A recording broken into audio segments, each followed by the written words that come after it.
Shadows danced on the walls of the small studio. The sound of a clock marked each second like a cruel reminder of the passing time. Lucas sat in front of a blank canvas, his fingers stained with paint, but unable to move the brush.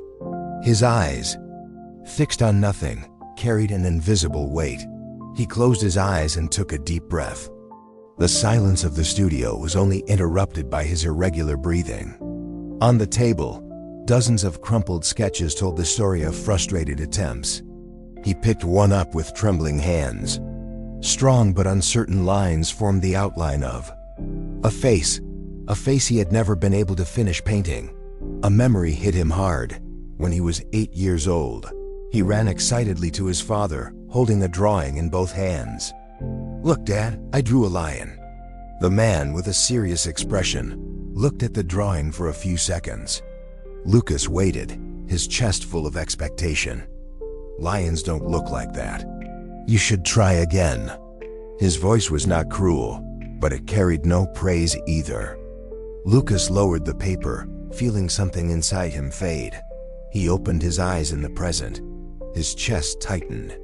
"You should try again." That phrase was etched in him like a scar dot at 30. He still felt the same fear of not being good. Enough, the fear that his work would never meet expectations. But whose expectations? He didn't even know. He looked at the blank canvas and lifted the brush. His hand trembled, his mind filled with suffocating thoughts. What if it's a disaster? What if no one likes it? What if I'm never a real artist? He dropped the brush. Fear dominated him. Worry gnawed at his will. He stood up abruptly, pushing the chair back. He paced around the studio like a caged animal. His heart pounded. The walls seemed to close in on him. He took his phone and opened an email he had received a few days ago. Subject: Exhibition opportunity. Hi Lucas. We love your work and would like to invite you to exhibit in our gallery next month. Are you interested? His fingers hovered over the screen. He felt his throat go dry. This should be a moment of happiness, but all he felt was dread. He closed the phone without responding.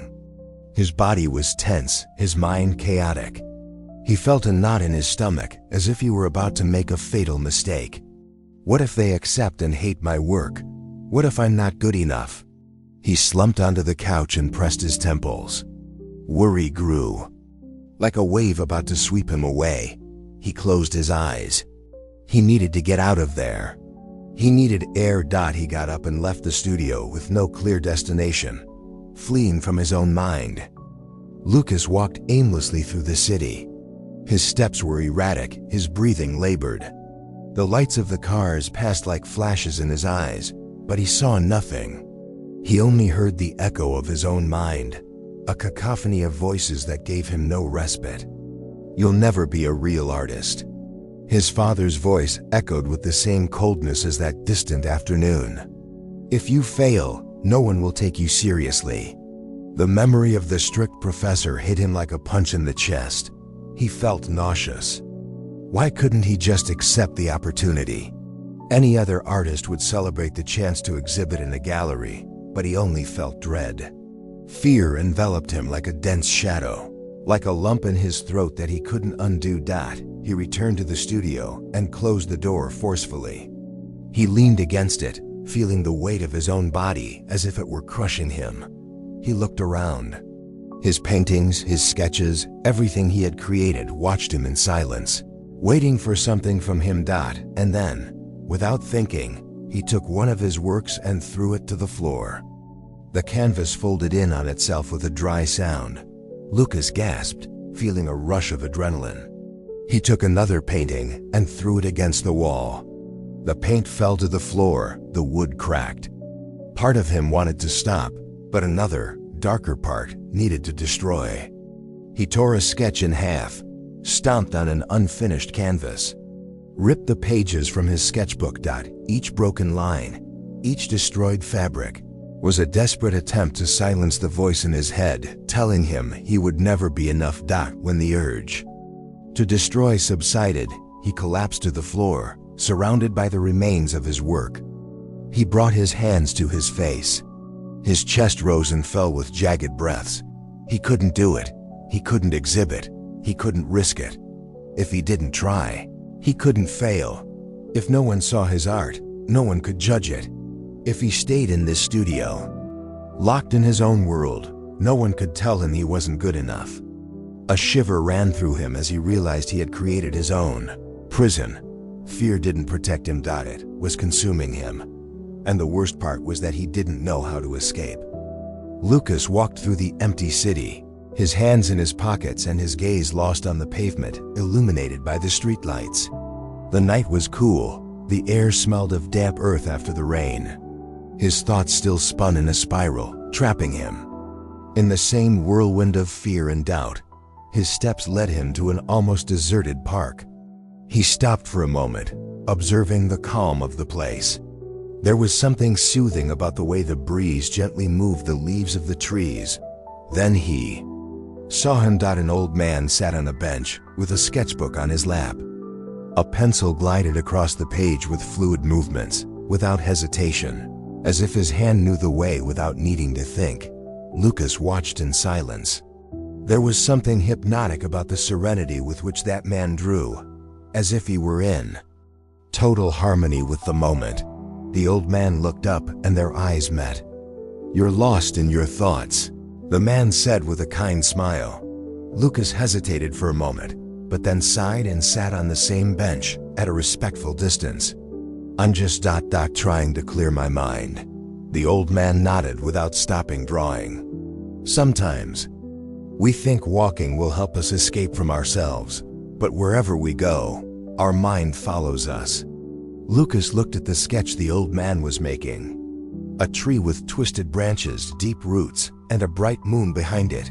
"Are you an artist?" Lucas asked. "We all are, in one way or another," the man replied, without looking up. "My name is Gabriel, Lucas." Gabriel traced a final line and closed his sketchbook. "Tell me, Lucas. What torments you so much that you can't find peace even with the night?" Lucas clenched his jaw. He didn't want to talk, but the words came out before he could stop them. "I'm afraid of making mistakes, of failing, of never being good enough." Gabriel looked at him with a calm expression, without surprise or judgment. Then he looked up at the sky and pointed to the stars. "Look at those stars," he said softly. "They've been shining for millions of years without worrying about whether anyone is watching them. The universe doesn't care about your mistakes, so why do you?" Lucas blinked, confused. His mind tried to grasp the logic, but something in those words made him shiver. He remained silent, observing the stars as if seeing them for the first time. Lucas continued to observe the sky. The stars twinkled in the vastness, indifferent to everything happening on Earth. Something in that vision made him feel small, as if his worries were tiny compared to the infinite. "Do you know what calms me? When fear tries to dominate me?" Gabriel asked, still looking at the firmament. Lucas shook his head. "Thinking about how insignificant I am." Lucas frowned, surprised by the answer. "How can that be calming?" Gabriel smiled softly. "Look at it this way. In 100 years, no one will remember your fears. In 1,000, what you did or didn't do will be just dust. And in 1,000,000 years, even the cities we know will have disappeared." Lucas swallowed. He had never thought about time that way. "But then what's the point of it all?" Gabriel looked at him calmly. "That's the wrong question. It's not about the point. It's about what you choose to do with the time you have." The old man picked up a small stone from the ground and threw it into the nearby lake. The water formed ripples that spread until they disappeared. Fear is just an illusion of the ego. A voice in your mind that makes you believe that if you make a mistake, the world will crumble. But the universe doesn't work that way. The stars don't stop shining for fear of going out. They shine because it's their nature. Lucas felt a shiver run down his spine. "You're an artist, Lucas, and an artist isn't here to be perfect. They're here to express themselves." Lucas remained silent. For the first time in a long time, he felt his fear beginning to lose its power over him. When Lucas returned to his studio, the space no longer seemed the same. The walls, though still filled with unfinished canvases, no longer intimidated him. They were not monuments to his failure, but reminders of his own journey, his own path. He approached the blank canvas with new determination. He wasn't going to let fear control him again. He took the brush in his hand. His pulse was slightly accelerated, and his breathing, though calmer than before, still carried the tension of days of uncertainty. The voices returned to whisper in his mind, like ghosts that didn't want to be exorcised. But for the first time, Lucas didn't pay them any attention. Instead of giving up, he ignored them. With a firm movement, he began to paint.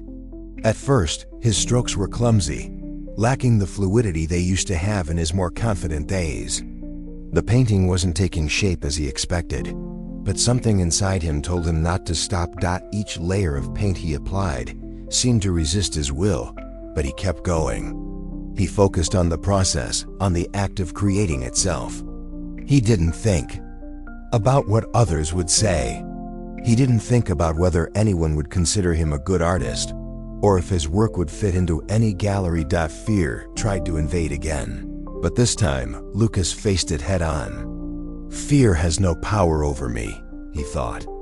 And with that affirmation, he made another stroke. Little by little, he became immersed in the process. His movements began to flow in a way he hadn't experienced in a long time. The doubts faded, and what remained was the simple act of painting. And that, for some reason, brought him indescribable peace. He felt a lightness, as if the weight he had been carrying for months was finally lifting. The canvas was no longer an obstacle, nor a judgment. It was just an extension of him, a form of expression without expectations, without pressure. Looking at what he had created, Lucas didn't feel the old anxiety. The painting wasn't perfect, but that no longer mattered to him. What mattered was what he had experienced in making it. The feeling of being free, of being able to express himself without fear of failure. Finally, he understood something essential. The act of creating was much more important than the final result. The value wasn't in what the painting represented, but in what he had released from himself by letting it out. The need for perfection was no longer a burden. What remained was the satisfaction of having faced his fear, of having allowed himself to create without judgment, without rules. And at that moment, Lucas understood that true freedom wasn't in avoiding mistakes, but in accepting them as part of the journey. The next day dawned with a soft light filtering through the window of his studio. Lucas observed the canvas in front of him, a piece he had left behind, without the need to seek perfection. It was his work, imperfect and beautiful in its sincerity. He didn't see it as a project to be admired, but as a reflection of his evolution. That afternoon, Gabriel visited him again. Lucas invited him in, eager to share the transformation he had experienced. Gabriel sat on the bench Lucas had placed near the window where the sunlight fell softly. He looked at the painting and smiled, recognizing the change in Lucas, though he said nothing. "You know," Gabriel said, his voice wise and serene, "there's something art teaches you if you have the eyes and heart open." Lucas looked at him curiously. "What's that?" Gabriel looked him in the eyes. "The power of detachment." Lucas frowned, confused. "Detachment? How can detachment be useful in art? Aren't you supposed to connect with what you create?" Gabriel nodded slowly. "Of course, you must connect with your art, but you must also free yourself from it. You must let it flow without clinging to the idea that it has to be perfect or successful. Art is not a destination, Lucas. It's a process." Gabriel stood up and walked to the window, looking out, where the wind gently moved the branches of the trees. "Look at that bamboo," he said, pointing to a nearby tree. "Bamboo bends with the wind but never breaks. It doesn't resist the storm.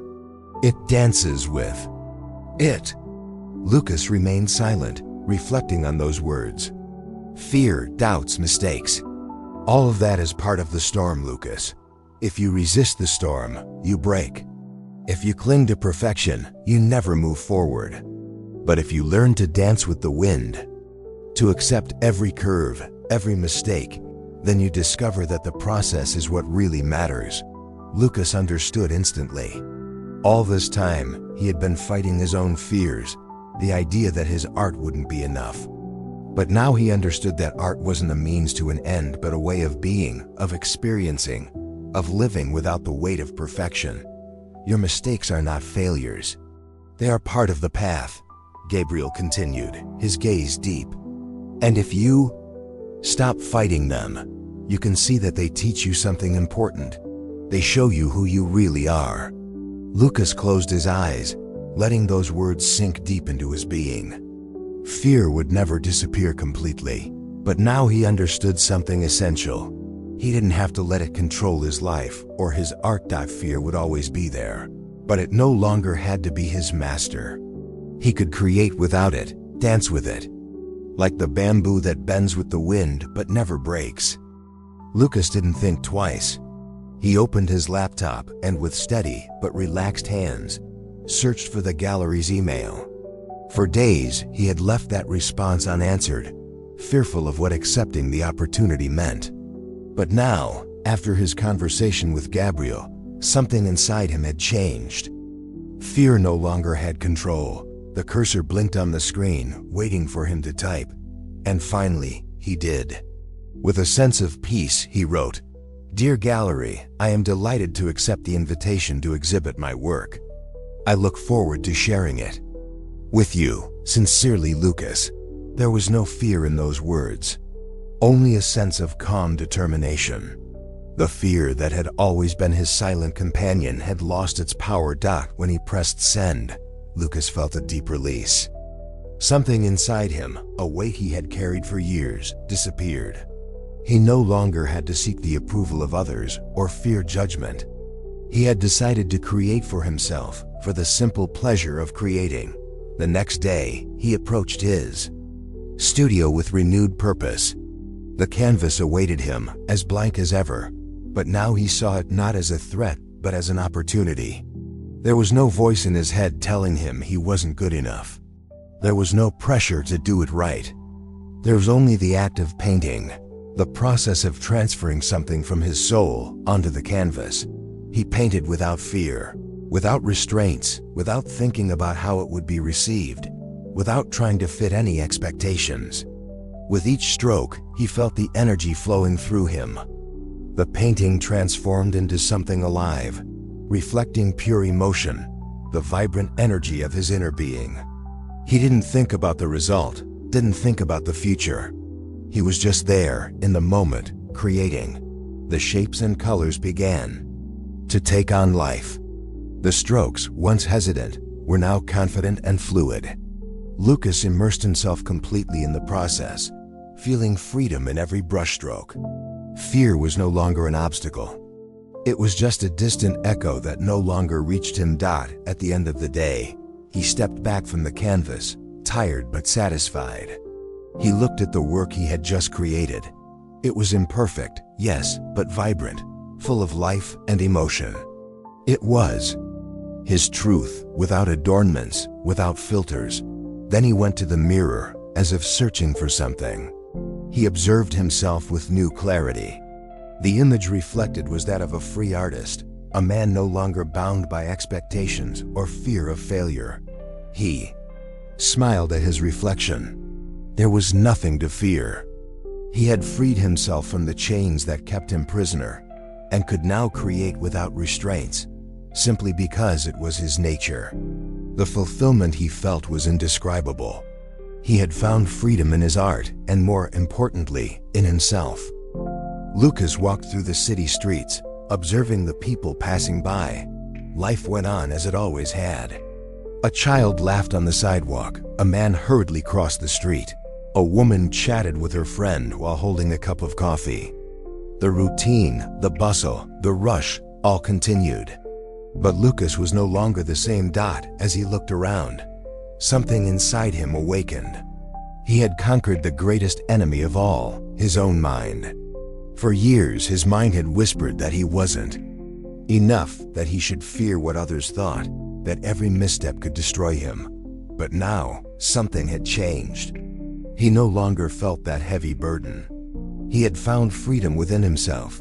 Lucas smiled, not because the world around him was perfect, but because he had learned to see the beauty in its imperfection. Fear no longer governed him, and the universe, with its infinite vastness, continued its course. Indifferent to the small dramas of his life. Do you worry too much?